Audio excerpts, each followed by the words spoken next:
jadinya kalau misalkan kita mau nyemprot orang ya di padi yang dia orangnya itu ada di dalam ya, di bawah gitu, kita pakai nozzle herbisida yang butirannya besar-besar nggak ngabut, nggak nyampe.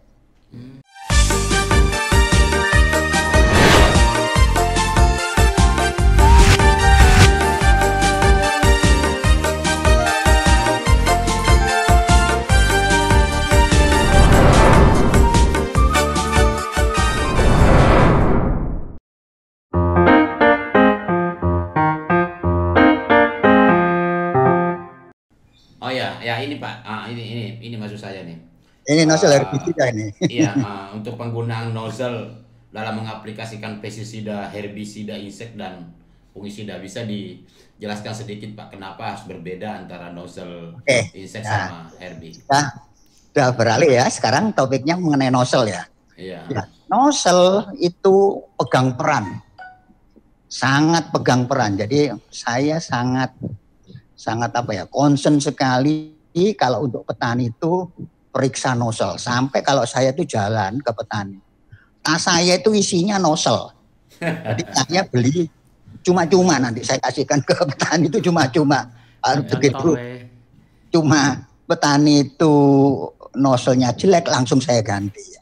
Jadi sebetulnya nozzle itu di dunia ini cuma dibagi dua tipe. Dua jenis. Yang satu itu disebut dengan kun nozzle atau tipe nozzle kerucut, ya. Oke. Yang satunya nozzle kipas. Nozzle kipas. Cuman itu aja. Jadi nozzle kerucut dan nozzle kipas.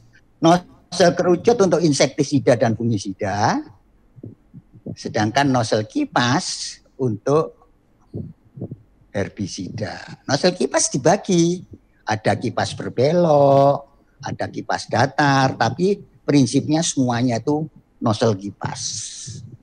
Oke. Jadi cuma dibagi dua. Itu jadi nozzle kipas dan nozzle kerucut. Gitu. Penggunanya Pak, yang kerucut di mana dipakai dan kipas di mana dipakai? Itu kalau nozzle kipas itu dipakai untuk pengendalian gulma. Oh, mat rumput. Yang di dalam aplikasinya atau menyemprotnya itu nggak boleh diayun. Jadi model kipasnya itu disebut kipas itu kipas manual kan Pak, bukan kipas yang putar-putar itu kan? Kipas angin. Bukan. Jadi kipasnya itu Jadi iya. Iya. Ya kipas manual. Bukan Karena kalau model kipas yang pakai listrik itu bisa muter-muter tuh. Itu kipas baling-baling kalau itu. Nozzle baling-baling. Betul. Ya itu khusus untuk herbi Pak ya. Untuk herbi. Itu kalau untuk herbi, dan untuk itu kalau pakai nozzle itu, dan banyak lagi seperti herbi itu pun juga pernah dengan ini alat semprot dengan mikron herbi itu ya. Mikron herbi yang pakai baterai itu. Iya. Nah, itu juga harus dikalibrasi juga, sama saja. Ya, orang bilang tanki Nah, cas. itu juga ini. Saya pernah dengar kalau nggak salah saat ini nih sudah banyak yang mempergunakan drone. Oh ya. Betul Ya. drone ya. Drone itu perlu dikalibrasi.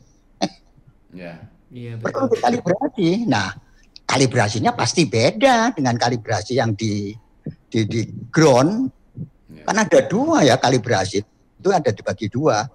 Ground di tanah dan areal spray untuk di udara. Oh, buat di udara ya, penyemprotan di udara. Kami pernah untuk bikin kalibrasi pesawat udara. Beda sekali dengan kalibrasi alat semprot yang di darat. Gitu. Oh ya, di mana dulu Pak itu ya? Bapak Kenapa? kalibrasi di pesawat. Kenapa? Pesawat. Waktu kalibrasi dengan pesawat itu di perkebunan mana Pak ya? Loh, tempo hari di Tebu.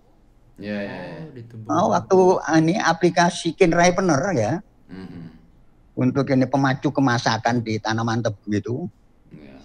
Ya, itulah. Drone juga demikian. Kalau drone mungkin lebih enak kalau menurut saya. Dia enggak tahu, saya belum pernah lihat itu nozzle-nya ditaruh di mana itu. Ada berapa nozzle-nya dan nozzle-nya bentuknya bagaimana. Oke, mungkin kita berarti mengenai nozzle. Apalagi kira-kira. Mungkin Pak Diki terkait kalau misalkan petani salah menggunakan nozzle, misalkan dia nyemprot rumput pakai nozzle bentuk kerucut, apa yang terjadi gitu, Pak Diki? Oh ya, nggak masalah, nggak apa-apa. Masalah ya? Cuma petaninya yang rugi. Oh, rugi Pak ya. Ya. Kalau yang namanya cone nozzle atau nozzle kerucut, dia sebarannya kan bulat ya, melebar. Kalau kipas itu ya bentuknya seperti kipas. Jadi jangkauannya tidak sebagus untuk yang kalau misalkan kita mau nyemprot insektisida ya. Iya, ya. Insektisida misalnya. Menggunakan nozzle kipas. Ya nggak apa-apa. Cuman kurang efektif, kurang efisien, karena tidak pada tempatnya. Oke. Agak susah untuk ininya, ngaplikasinya agak susah gitu. Ya kalau kerucut kan bisa langsung ke spot-spot tanaman ya. Kalau kerucut itu langsung difokus kan, Iya. jadi fokus jadi di melingkar bulat gitu itu. Tapi kalau kipas bisa kemana-mana, kacau nanti. Gitu. Ya nggak apa-apa sih sebetulnya ya. Satu hal yang membedakan untuk nozzle herbisida atau nozzle kipas itu biasanya butirannya lebih kasar. Lebih kasar. Iya. Kalau nozzle herbisida, nozzle insektisida atau fungisida itu halus, ngabut biasanya. Biasanya ngabut. Nah, itu yang bagus. Nah, saya kira apa jadinya kalau misalkan kita mau nyemprot orang ya di padi yang dia orangnya itu ada di dalam ya, di bawah gitu. Kita pakai nozzle herbisida yang butirannya besar-besar nggak ngabut, nggak nyampe.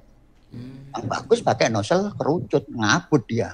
Ya kalau herbisida dia kasar ya nggak ada masalah ya, karena kan dia juga jatuhnya juga ke rumput. Iya.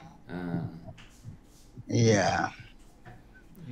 Oke, Pak Diki, tadi waktu kita lihat kertas itu ya, itu cara penggunanya itu diletakkan di itu Pak ya, di tanah sehingga akan dia muncul butiran-butiran droplet itu Pak ya.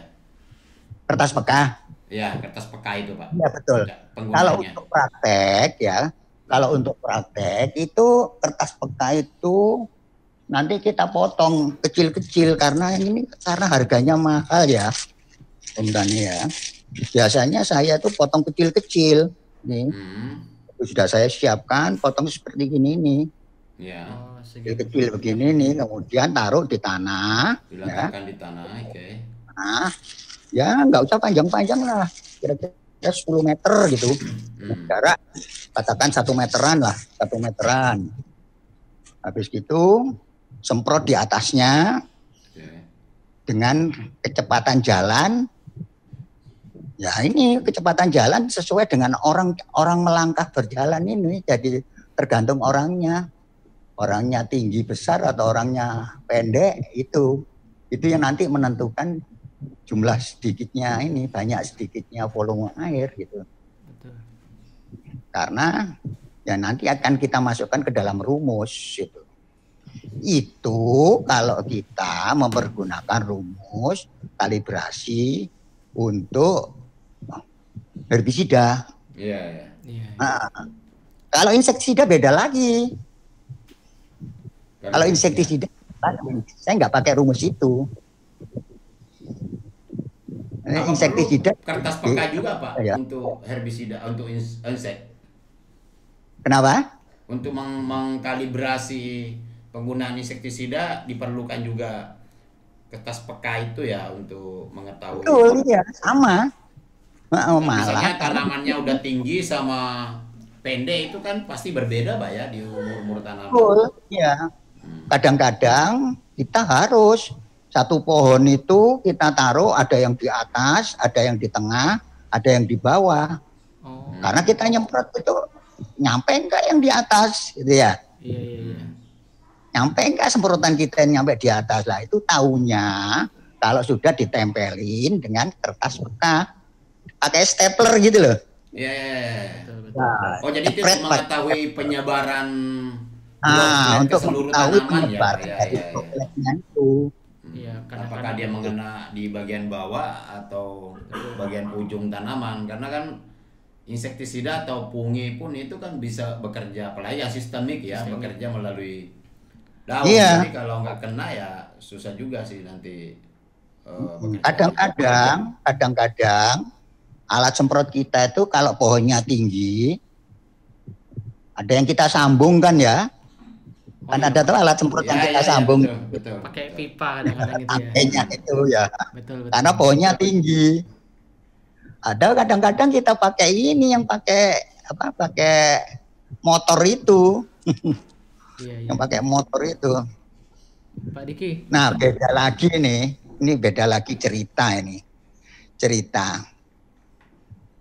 Ganti saya yang tanya ini. Kenapa sekarang? Kalau di pegunungan, di tanaman gubis ya, katakan tanaman gubis atau tanaman kentang ya. Hortikultura itu ya. kok diperlukan volume air semprot itu banyak sekali sampai 1.000 liter per hektar. Padahal nggak perlu sampai 1.000 liter.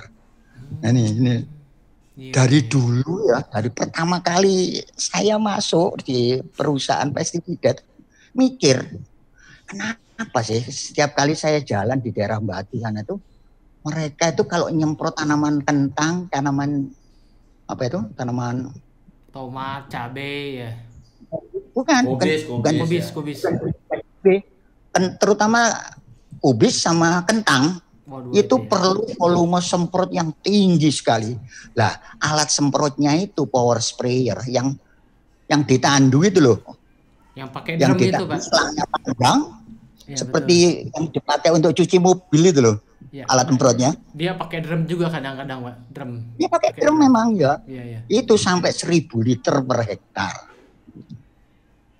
Nah, setelah usut punya usut dan saya tanya, saya interview petani, kenapa sih Pak? Sampean kan banyak keluar pestisida yang berhamburan keluar jatuh ke tanah gitu. Kalau enggak saya semprot seperti begini nih, penyakitnya ngamuk Pak, itu katanya. Menurut dia. Penyakitnya ngamuk Pak ya. Penyakitnya. Apa pernah dicoba dikurangi? Belum. Jadi sampai sekarang, mulai dulu sampai sekarang itu belum pernah dicoba volume semprot itu dikurangi. Padahal kalau menurut saya ya, keyakinan saya itu bisa dikurangi untuk menghemat lah. Ada menghemat. Itu saya udah kirimkan ke teman itu. Ada tulisan saya mengenai cara untuk menghemat biaya dengan memperbaiki teknik aplikasi. Sudah saya kirimkan. Iya, ada.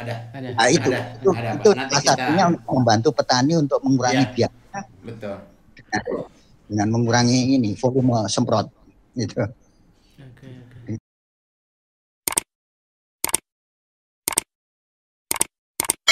Nonton sampai habis ya. Oke, Pak Diki. Poinnya kita dapat karena kita memang hanya itu poin tertentu. Tadi poin pertama itu adalah menggunakan kalibrasi dengan buat apa kalibrasi gitu ya. Ya, kemudian yang kedua adalah penggunaan nozzle yang sesuai. Kira-kira ada lagi nggak Pak yang perlu disebarluaskan kepada Om Tani agar penggunaannya lebih efektif dalam kalau dari saya sebetulnya udah menyeluruh ya, udah lengkap. Hanya kalau memang untuk ini yang penting itu pelaksanaannya di lapangan. Prakteknya berarti. Pelaksanaannya di lapangan. Mungkin sekali waktu kalau pas ada kumpulan di lapangan, ya. Mungkin yang nggak jauh dari di Jawa Timur lah ya, di Jawa Timur bisa undang saya. Oke. Nanti kita praktek sama-sama. Iya. Ini saya bawa alat-alat saya. Oke. Itu aja. Ya, sahabat Om Tani, Betul. dimanapun berada, poinnya kita dapat. Ada satu poin yang paling penting yang mungkin hari-hari dan bisa kita lakukan, yaitu adalah pemilihan nozzle dulu. Gak usah mikir-mikir dulu tentang kertas-kertasnya itu segala macam. Yang paling penting adalah Nozzle-nya sesuai. kita memulai dari Nozzle-nya pemilihan dulu. nozzle yang sesuai, yaitu kapan waktunya menggunakan nozzle kipas, Iya. kapan waktunya menggunakan nozzle kerucut. Dan satu lagi Om, jangan dibesarkan lubangnya. Ya, jangan dibesar-besarkan, gunakan aja lah yang dari pabrik. Yang sesuai dari Saya pabrik. ulang ya, untuk kipas, untuk herbisida, dan untuk kerucut itu menggunakan insek atau pungi, karena Ya. insek sama pungi diperlukan penyemprotan yang halus. Kalau dengan herbisida kasar, agak kasar sedikit juga Jadi harus yang kipas ya Om ya. tidak ada masalah. Betul. Terima kasih Pak Diki ilmunya. Terima kasih Mudah-mudahan Pak Diki, sangat luar biasa. ya, Sampai semoga ini ketemu lagi. bisa bermanfaat. Jadi kali ini kita sebutnya sebagai edisi Gulma, yaitu guru berpengalaman. Ya, bagaimana tidak, yang kita hadirkan di tempat ini adalah orang-orang yang memang langsung praktek di lapangan. Beliau aja udah 35 tahun di perusahaan pestisida ya. Luar biasa 35 Ya, tahun. lepas itu dan tidak pernah terhenti, bahkan melatih dan para manajer kebun, training dan praktek di lapangan. Saya sebagai Om Tani juga pernah ikut trainingnya. Betul, Iya. pernah mengikuti trainingnya beliau ya Om ya. Oke Pak, terima kasih Pak. Semoga sehat selalu. Sehat selalu, dan oke. Iya Pak. Semoga bisa berjumpa lagi. Terima